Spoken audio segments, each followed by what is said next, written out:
ಶಿರ್ಸಿ ಪಂಡಿತ್ ಸಾರ್ವಜನಿಕ ಆಸ್ಪತ್ರೆಗೆ ಸಂಬಂಧಿಸಿ ಈ ಹಿಂದಿನ ಸರ್ಕಾರದ ಆದೇಶದಂತೆಯೇ ಎಲ್ಲಾ ಕಾಮಗಾರಿಗಳು, ಯಂತ್ರೋಪಕರಣಗಳ ಖರೀದಿ ಹಾಗೂ ವೈದ್ಯರ ನೇಮಕ ಪ್ರಕ್ರಿಯೆಯನ್ನು ತುರ್ತಾಗಿ ಕಾರ್ಯರೂಪಕ್ಕೆ ತರುವ ನಿಟ್ಟಿನಲ್ಲಿ ಸಮಾನ ಮನಸ್ಕರ ಸಮಿತಿಯನ್ನು ರಚಿಸಿ ಸಮಿತಿಯ ಎಲ್ಲರ ಜೊತೆಗೂಡಿ ಕ್ಷೇತ್ರದ ಶಾಸಕರು, ಉಸ್ತುವಾರಿ ಸಚಿವರು, ಮಂತ್ರಿಗಳನ್ನು ಭೇಟಿ ಮಾಡಿ ಮನವಿ ನೀಡಿ ಸರ್ಕಾರದ ಮೇಲೆ ಒತ್ತಡ ತರುವ ಎಲ್ಲಾ ಪ್ರಯತ್ನ ಮಾಡುವ ನಿರ್ಧಾರವನ್ನು ಒಕ್ಕೊರಲಾಗಿ ಕೈಗೊಳ್ಳಲಾಯಿತು.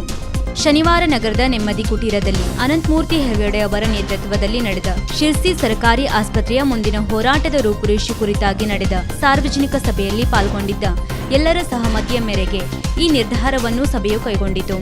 ಈ ಸಂದರ್ಭದಲ್ಲಿ ಮಾತನಾಡಿದ ಸಾಮಾಜಿಕ ಹೋರಾಟಗಾರ ಅನಂತಮೂರ್ತಿ ಹೆಗಡೆ, ಆಸ್ಪತ್ರೆಯ ಕಟ್ಟಡ ಕೆಲಸಗಳು ನಡೆಯುತ್ತಿದ್ದು 80% ಕಾಮಗಾರಿ ಮುಗಿದು ಹಲವಾರು ತಿಂಗಳಾದರೂ ಮುಂದಿನ ಹಂತದ ಯಾವುದೇ ಪ್ರಕ್ರಿಯೆಯೂ ಆರಂಭವಾಗುತ್ತಿಲ್ಲ. ಕಳೆದ 1 ವರ್ಷದ ಹಿಂದೆ ವೈದ್ಯರ ನೇಮಕಾತಿ ಮತ್ತು ಯಂತ್ರೋಪಕರಣಗಳ ಖರೀದಿಗೆ ಪ್ರಸ್ತಾವನೆ ಕಳುಹಿಸಿದ್ದರೂ ಸಹ ಯಾವುದೇ ಪ್ರಕ್ರಿಯೆ ಸರ್ಕಾರದಿಂದ ನಡೆದಿಲ್ಲ. ವಿಶ್ವೇಶ್ವರ ಹೆಗಡೆ ಕಾಗೇರಿ ಅವರ ಸತತ ಪರಿಶ್ರಮದ ಕಾರಣಕ್ಕೆ ಕಟ್ಟಡ ನಿರ್ಮಾಣಕ್ಕೆ 142 ಕೋಟಿ ರು ಹಾಗೂ ಯಂತ್ರೋಪಕರಣಗಳ ಖರೀದಿಗಾಗಿ 30 ಕೋಟಿ ರೂಪಾಯಿಯನ್ನು ಮೀಸಲಿಟ್ಟು ಸರ್ಕಾರ ಆದೇಶ ನೀಡಿತ್ತು. ನಂತರದಲ್ಲಿ ಹಾಲಿ ಸರ್ಕಾರದಲ್ಲಿ ಅದನ್ನು 5 ಕೋಟಿಗೆ ಇಳಿಸುವ ಕೆಲ ಪ್ರಯತ್ನಗಳು ನಡೆದಿತ್ತು. ಇದು ಕ್ಷೇತ್ರದ ಜನರಿಗೆ ಆತಂಕಕಾರಿ ವಿಚಾರವಾಗಿದೆ. ಆದರೆ ನಂತರ ನಿರಂತರವಾಗಿ ನಡೆದ ನಮ್ಮೆಲ್ಲರ ಹೋರಾಟದ ಫಲವಾಗಿ ಶಾಸಕರು, ಸಚಿವರು ಆಸ್ಪತ್ರೆ ಕುರಿತಾಗಿ ಈ ಮೊದಲಿನ ಆದೇಶದಂತೆಯೇ ಎಲ್ಲಾ ಅತ್ಯವಶ್ಯಕ ಯಂತ್ರೋಪಕರಣಗಳ ಜೊತೆಗೆ ಜಿಲ್ಲಾ ಆಸ್ಪತ್ರೆಯನ್ನಾಗಿ ಎಲ್ಲಾ ಕಾಮಗಾರಿ ನಡೆಯುವಂತೆ ಮಾಡಲಾಗುವುದು ಎಂದಿದ್ದರು.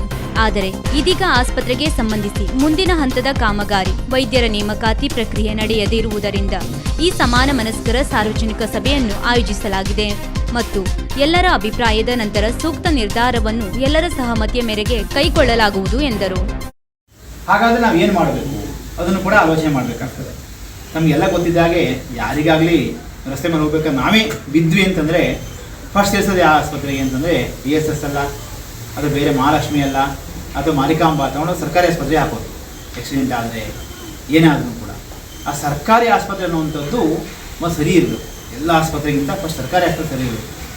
ಆಯಿತು, ಒಂದು ವಿಚಾರ. ಎರಡನೇ ವಿಚಾರ ಅಂತಂದರೆ ಬಡವರಿಗೆ ಸರ್ಕಾರಿ ಆಸ್ಪತ್ರೆಗಳು ಸರಿಯಾಗಿದ್ದರೆ ಹಲವಾರು ವೈದ್ಯಕೀಯ ಸೌಲಭ್ಯ ಸಿಗ್ತದೆ. ಇದರಲ್ಲೇ ನೋಡಿ, MRI ಸ್ಕ್ಯಾನಿಂಗ್ ಮಿಷನ್ 15 ಕೋಟಿ ರೂಪಾಯಿ ಮಿಷನ್ ಪ್ರಬೋಧಲ್ಲಿದೆ. ಫಸ್ಟು ಏನಾದ್ರು 15 ಕೋಟಿ ರೂಪಾಯಿದಿಂದ MRI ಮಿಷನ್ ಇಂಥ ಒಂದು ತಾಲೂಕು ಊರಲ್ಲಿ ಬಂದರೆ ಬಹಳ ಕಡಿಮೆ ಮೇಂಟೆನೆನ್ಸ್ ಚಾರ್ಜಸ್, ಅಂದರೆ ಸಂಪೂರ್ಣ ಫ್ರೀ ಆಗುತ್ತೆ ಅಂತಲ್ಲ, ಫ್ರೀ ಲೆಕ್ಕನೇ ಆಗುತ್ತೆ. ಒಂದು ಹೆಣ್ಮಗಳು ಗರ್ಭಿಣಿ ಆದರೆ ಎವರಿ ಒಂದು ಟೆಸ್ಟ್ ಸ್ಕ್ಯಾನಿಂಗ್ ಇರ್ತದೆ, ಹೌದಾ? ಮತ್ತು CT ಸ್ಕ್ಯಾನಿಂಗ್, ಹಲವಾರು ಸ್ಕ್ಯಾನಿಂಗ್ ಮಷಿನ್ ಅದರಲ್ಲಿ ಇದೆ, ಒಳಗೊಂಡಿದೆ. ಅದೆಲ್ಲವೂ ಕೂಡ ಸಿಕ್ತು ಅಂತಂದರೆ ಬಡವರಿಗೆ, ಗರ್ಭಿಣಿಯರಿಗೆ, ವಯಸ್ಸಾದವರಿಗೆ ಎಲ್ಲರೂ ಕೂಡ ಬಹಳ ಇದರಿಂದ ಅನುಕೂಲ ಆಗ್ತದೆ.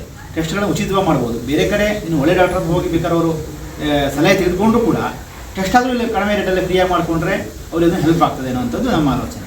ಸೊ ಎಲ್ಲವೂ ಇದ್ದು ಇವಾಗ ಏನೂ ಆಗಿಲ್ಲ ಅಂದರೆ ಬೇರೆ ವಿಚಾರ. ನೋಡಿ, ದುರದೃಷ್ಟ ಹೇಳ್ತೀನಿ, ಕುಮಟಾದಲ್ಲಿ ಹಿಂದೆ ಸರ್ಕಾರದಲ್ಲಿ ಆರೋಗ್ಯ ಸಚಿವರು ಬಂದು ಉದ್ಘಾಟನೆ ಮಾಡಿದ್ರು, ಭೂಮಿ ಪೂಜೆ ಮಾಡಿದ್ರು ಆಸ್ಪತ್ರೆ. ಕೊನೆಗೆ ಅದು ಆಸ್ಪತ್ರೆ ಈ ಸರ್ಕಾರದಲ್ಲಿ ಕ್ಯಾನ್ಸಲ್ಲೇ ಆಗೋಯ್ತು, ಏನೂ ಶುರುವೇ ಆಗಿಲ್ಲ. ಅವಾಗ ಏನು ಮಾಡಲಿಕ್ಕೆ ಸಾಧ್ಯ ಇತ್ತು? ಏನು ಮಾಡಲಿಕ್ಕೆ ಸಾಧ್ಯ ಇರಲಿಲ್ಲ. ಈಗ ಶಿರ್ಸಿ ಪರಿಸರ ವಿಶ್ವವಿದ್ಯಾಲಯ ಅಂತ ಹೇಳಿ ಒಂದು ಘೋಷಣೆ ಆಗಿತ್ತು, ದೊಡ್ಡ ಮೊತ್ತದ್ದು. ಅದು ಈ ಸರ್ಕಾರದ ಬಂದೇ ಇಲ್ಲ, ಏನು ಮಾಡಲಿಕ್ಕಾಗಲ್ಲ. ಆದರೆ ನಮ್ಮ ಅದೃಷ್ಟಕ್ಕೆ ಆಸ್ಪತ್ರೆ ಬಿಲ್ಡಿಂಗ್ ಆಲ್ಮೋಸ್ಟ್ ಆಗಿದೆ, ಒಂದು 80% ಜಾಸ್ತಿ ವರ್ಕ್ ಆಗೋಗಿದೆ ಈಗಾಗಲೇ. ನಾನು ಮೊನ್ನೆ ಮಾತಾಡಿದವರು ಕೂಡ ಅವ್ರ ಮುಂದೆ 2 ಮಂತ್ಸಲ್ಲಿ ನಾವೆಲ್ಲ ಕೆಲಸ ಮುಗಿಸ್ಕೊಡ್ತೇವೆ ಅಂತ ಹೇಳಿದ್ರು. ಹಿಂದೆ ಅವರು ನನಗೆ ಮಾಹಿತಿ ಕೇಳಿದಾಗ 30 ಜೂನ್ ಮುಗಿಸ್ಕೊಡ್ತೇವೆ ಅಂತ ಹೇಳಿದ್ರು. 30 ಜೂನ್ ಮುಗಿಲಿಕ್ಕಿಲ್ಲ, ಅದು ಇನ್ನೊಂದು 2-3 ಮಂತ್ಸ್ ಆಗ್ಬೋದು ಕೆಲಸ. ಆಗಲಿ, ಬಿಲ್ಡಿಂಗು ಆದರೂ ಕೂಡ ಬೇರೆ ಬೇರೆ ತಯಾರಿಗಳು, ಈ ವೈದ್ಯರ ನೇಮಕಾತಿ ಮಾಡುವಂಥದ್ದು ತುಂಬ ಪ್ರಕ್ರಿಯೆಗಳಿರ್ತದೆ.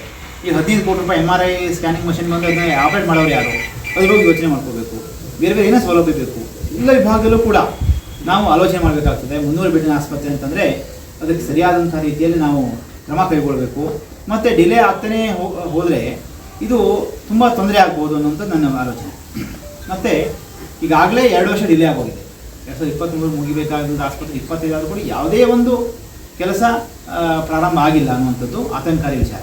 ಅದಕ್ಕೆ ನಾನು ನಿಮ್ಮಲ್ಲಿ ಕೇಳುವಂಥದ್ದು ಇಷ್ಟೇ, ಇಲ್ಲಿ ನಾನು ನಿಮ್ಮ ಕರೆಸಿ ಭಾಷಣ ಮಾಡಲಿಕ್ಕೆ ನಿಮ್ಮ ಕರೆಯೋದಲ್ಲ. ಈ ರೀತಿ ಇಟ್ಕೊಂಡು ನಿಮ್ಮಲ್ಲಿ ಯಾರ್ಯಾರು ಈ ಒಂದು ಹೋರಾಟ ಅಂದ ತಕ್ಷಣ ನಾವು ರಸ್ತೆಯಲ್ಲಿ ಕೂಗಾಡೋದು ಅಂತಲ್ಲ. ಹೋರಾಟ ಹಲವಾರು ವಿಧಾನ ಇರ್ತದೆ. ಬೇರೆ ಬೇರೆ ಮಂತ್ರಿಗಳನ್ನು ಭೇಟಿ ಮಾಡುವಂಥದ್ದು, ಅಥವಾ ಶಾಸಕರ ಭೇಟಿ ಮಾಡೋದು, ಸಚಿವರ ಭೇಟಿ ಮಾಡುವಂಥದ್ದು, ಅಥವಾ ಕಾನೂನಾತ್ಮಕವಾಗಿ ನಾವು ನ್ಯಾಯಾಲಯಕ್ಕೆ ಹೋಗಿ ಕೇಳುವಂಥದ್ದು. ಹೀಗೆ ಬೇರೆ ಬೇರೆ ಇಲ್ಲಿ ನಮ್ಮ ಲಾಯರ್ ಕೂಡ ಬಂದಿದ್ದಾರೆ, ಮನೋಜ್ ಪಂಡಿತರು ಪ್ರಖ್ಯಾತ ಲಾಯರ್ ಇದ್ದಾರೆ. ಹೌದಾ?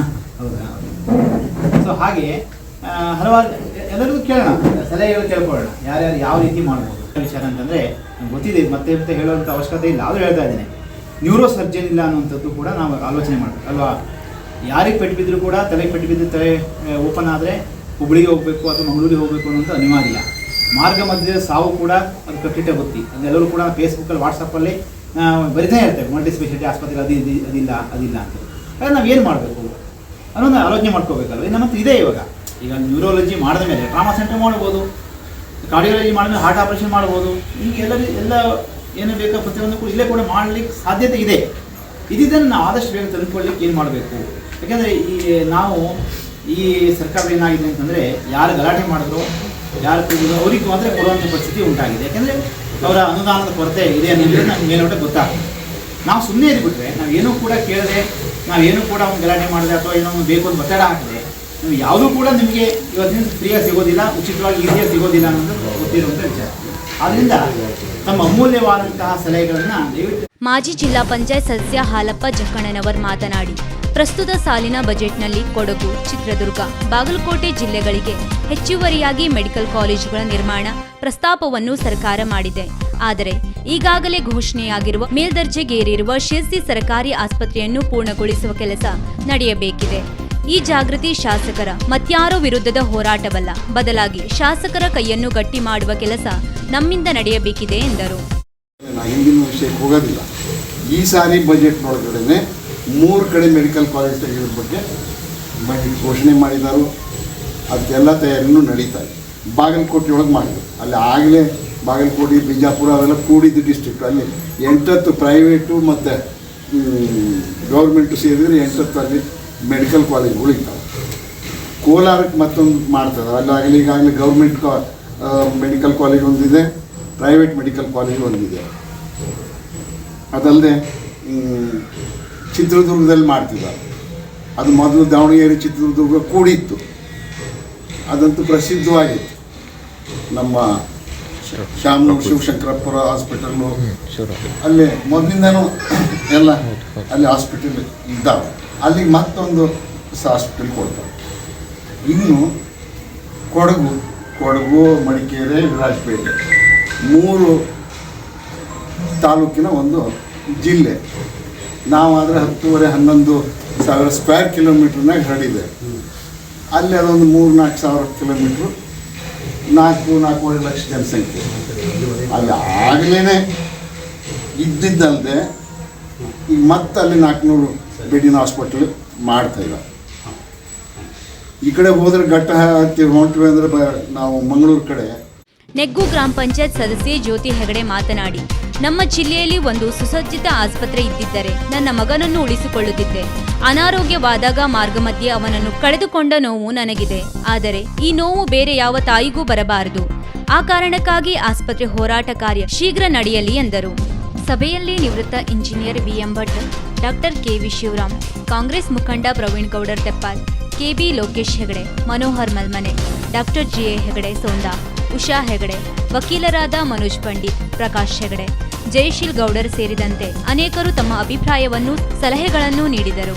ಕಾರ್ಯಕ್ರಮದಲ್ಲಿ ವಿವಿಧ ರಂಗದ ಅನೇಕ ಸಂಘಟನೆಗಳ ಪ್ರತಿನಿಧಿಗಳು ಸೇರಿದಂತೆ 70ಕ್ಕೂ ಅಧಿಕ ಚಿಂತಕರು ಭಾಗವಹಿಸಿದ್ದರು. ಬೇಕಾದಷ್ಟಿದೆ. ನಾವು ಒಂದು ಮಲ್ಟಿ ಸ್ಪೆಷಲಿಸ್ಟ್ ಆಸ್ಪತ್ರೆ ಯಾಕೆ ಬೇಕು ಅಂದರೆ, ನನ್ನ ಇತಿಹಾಸವನ್ನ ಹೇಳ್ಬೇಕಾಗ್ತದೆ. ಹೇಳ್ಬೋದೋ ಗೊತ್ತಿಲ್ಲ ನನಗೆ, ನಾನು ಹೇಳಲೇಬೇಕಾಗ್ತದೆ ಈ ಸಂದರ್ಭದಲ್ಲಿ. ನಾವೇನು 5 ಸ್ಟಾರ್ ಹೋಟೆಲ್ ಅಂತ ಕೇಳ್ತಾ ಇಲ್ಲ. ನಾವು ಹೇಳ್ತಾ ಇರೋದು ಒಂದು ಆಸ್ಪತ್ರೆ, ಒಂದು ಸುಸಜ್ಜಿತವಾದ ಆಸ್ಪತ್ರೆ, ಒಂದು ಬೇಕಾದಂಥ ಡಾಕ್ಟರ್ಸ್ಗಳು. ನಾನೊಂದು ಇತಿಹಾಸಕ್ಕೆ ನನ್ನ ಜೀವನದಲ್ಲಿ ನಡೆದ ಘಟನೆ ನಾನು ಇಲ್ಲಿ ಹೇಳೋಕ್ಕೆ ಇಷ್ಟಪಡ್ತೇನೆ. ಹೇಳ್ಬೋದಾ? ಸುಮಾರು ವರ್ಷ ನಮ್ಮ ಮನೆಯವರಿಗೆ ಒಂದು ಆಕ್ಸಿಡೆಂಟ್ ಆಯಿತು. ಆಕ್ಸಿಡೆಂಟ್ ಆದಾಗ ಇಲ್ಲಿ ಸಿರ್ಸಿ ಕರ್ಕೊಂಡು ಬಂದರು. ಅಲ್ಲಿ ಕರ್ಕೊಂಡು ಬಂದಾಗ ಇಲ್ಲಿ ಆಗೋದಿಲ್ಲ, ನೀವು ಹುಬ್ಳಿಗೆ ಹೋಗಿ ಅಂತಂದರು. ಸರಿ, ಹುಬ್ಳಿಗೆ ಹೋಗಿ ನೋಡಿದರೆ ಅವರಿಗೆ ಹಿಪ್ ಜಾಯಿಂಟ್ ಕಟ್ ಆಗಿತ್ತು. ಅವರು ಅಲ್ಲಿ ಪ್ರೈವೇಟಲ್ಲಿ ನಮ್ಮಲ್ಲಿ ಅದು ಏನೂ ಇಲ್ಲ, ನೀವು ಬೆಂಗಳೂರಿಗೆ ಕರ್ಕೊಂಡು ಹೋಗಿ ಅಂತ.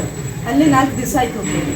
ಅಲ್ಲಿಂದ ಹೋಗಿ ಬೆಂಗಳೂರಿಗೆ ಹೋಗಿ 1 ವಾರದಲ್ಲಿ ಆಪ್ರೇಷನ್ ಮಾಡಿ ಇದಾಯಿತು. ಅದೇ ಇಲ್ಲಿ ಇದ್ದಿದ್ರೆ ನಮ್ಗೆ ಇಲ್ಲೇ ಕೂಡಲೇ ಮಾಡ್ಬೋದಿತ್ತು. ಡಿಲೇ ಆಯಿತು. ಅವರು ರಿಪೇರಿ ಅಂದರೆ ಸರಿಯಾಗಿ ಓಡಾಡಲಿಕ್ಕೆ ಆಮೇಲೆ ಅವ್ರಿಗೆ 1 ವರ್ಷ ಬೇಕಾಯಿತು. ಅದ ನಂತರ ಒಂದು ಸ್ವಲ್ಪ ವರ್ಷದ ಮೇಲೆ ನನಗೊಬ್ಬ ಮಗ ಇದ್ದ. ಅವನಿಗೆ ಕಿಡ್ನಿ ಪ್ರಾಬ್ಲಮ್ ಆಯಿತು. ನಾವು ಇಲ್ಲಿ ಇಲ್ಲ ಹಾಸ್ಪಿಟ್ಲ್ ಯಾವುದು ಸ್ಪೆಷಲಿಸ್ಟ್ ಇರಲಿಲ್ಲ, ನಮಗೆ ಬೆಂಗಳೂರಿಗೆ ಹೋಗಿ ಅಂತ ಅಂದರು. ನಾವು ಬೆಂಗಳೂರಿಗೆ ಹೋಗ್ತಾ ಇದ್ವಿ, ಸುಮಾರು ಒಂದು 3 ವರ್ಷ ಬೆಂಗಳೂರಿಗೆ ಹೋಗ್ತಾ ಇದ್ವಿ. ಆಮೇಲೆ ಲಾಸ್ಟ್ ಇಲ್ಲಿ ಸಿರ್ಸಲ್ಲಿ ನೀವು ಡಯಾಲಿಸಿಸ್ಗೆ ಮಾಡಬೇಕಾಗ್ತದೆ, ನೀವು ಎಲ್ಲ ಹುಬ್ಳಿನೋ ಬೆಂಗಳೂರಿಗೂ ಮಂಗಳೂರಿಗೆ ಹೋಗಿ ಅಂತಂದರು. ಅಷ್ಟು ಮಂಗಳೂರಿಗೆ ಹೋಗುವಂಥಷ್ಟು ಟೈಮ್ ಇರಲಿಲ್ಲ. ನಾವು ಹುಬ್ಳಿನೇ ಅಂತ ಹೇಳಿ ಹುಬ್ಳಿಗೆ ಹೋಗ್ತಾ ಇದ್ವಿ. ಮಾತು ಮಧ್ಯದಲ್ಲಿ ಹೋಗ್ಬಿಟ್ಟ.